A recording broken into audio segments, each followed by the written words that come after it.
welcome to Leader of the Opposition, Keir Starmer. Thank you, Mr Speaker. In the 13 years of the last Labour government, there were no national NHS strikes. If the Prime Minister had negotiated with the nurses before Christmas, they wouldn't be on strike.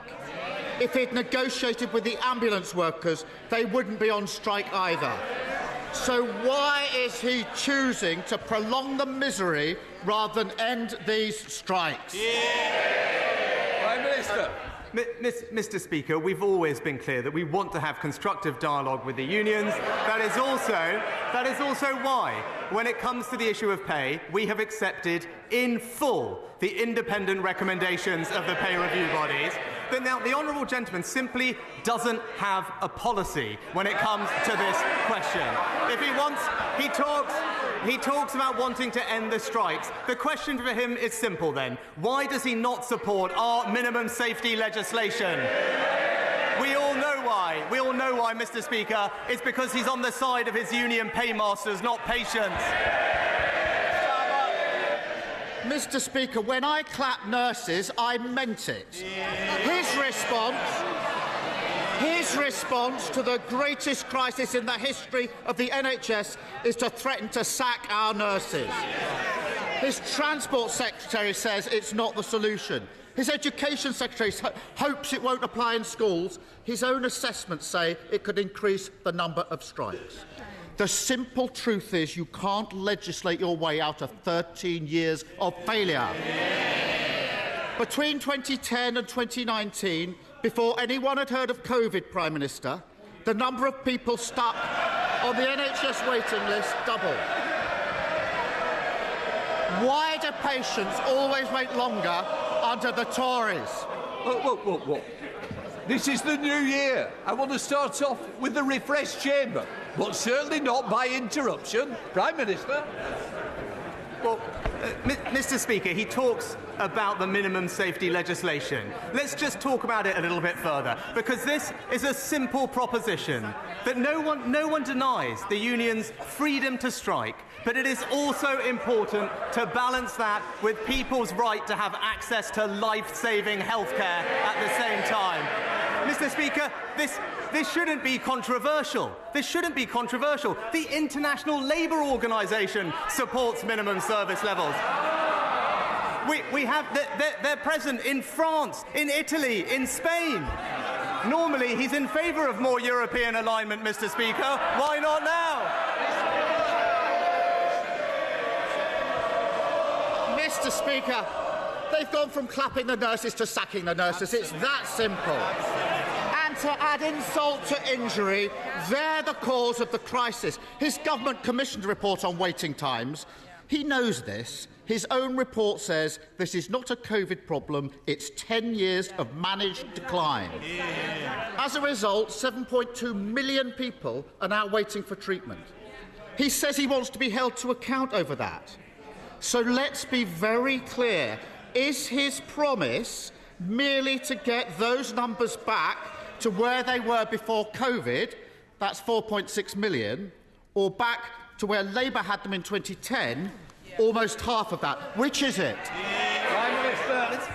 Mr Speaker, again, let's just start with the facts. The honourable gentleman seems to completely ignore the fact that not just in England, but in Scotland and in Wales and in many other European countries, COVID has had an extraordinary impact on health services. Now we have a very clear plan to bring the waiting list down, and it's one that the NHS supports. But I tell you what the NHS doesn't need. What they don't need is Labour's idea.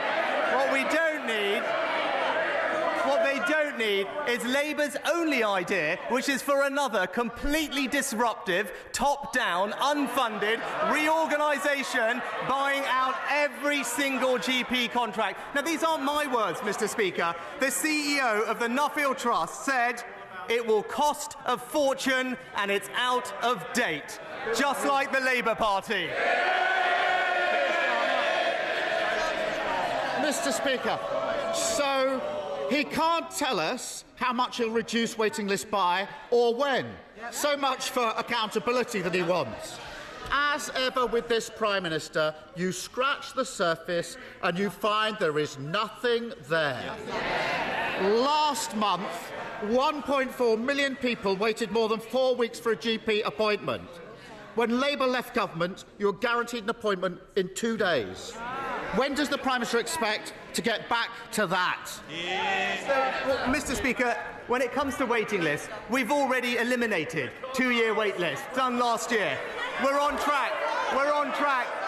We're on track this spring to eliminate those waiting 18 months, with a clear plan to go further, to eliminate those waiting 52 weeks by next spring. And we're doing that with record funding, more community diagnostic centres, more surgical hubs and more patient choice. And that's why, Mr Speaker, I've made tackling wait lists one of my 5 priorities. But what are his? They seem to change every single week.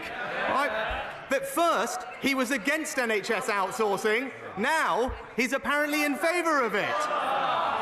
He's inconsistent, unprincipled, and in hock to his union. I wonder if Order. Can I just remind the Prime Minister, it's Prime Minister's questions, not opposition questions. Keir Starmer. Thank you, Mr Speaker. I heard the Prime Minister saying he's now registered with an NHS doctor, so he'll soon enjoy the experience of waiting on hold every morning at 8 a.m. to get a GP appointment. But I can tell him that those that are waiting now don't want another round of empty promises or boasting about what he's done. They just want to know when they'll be able to see a doctor.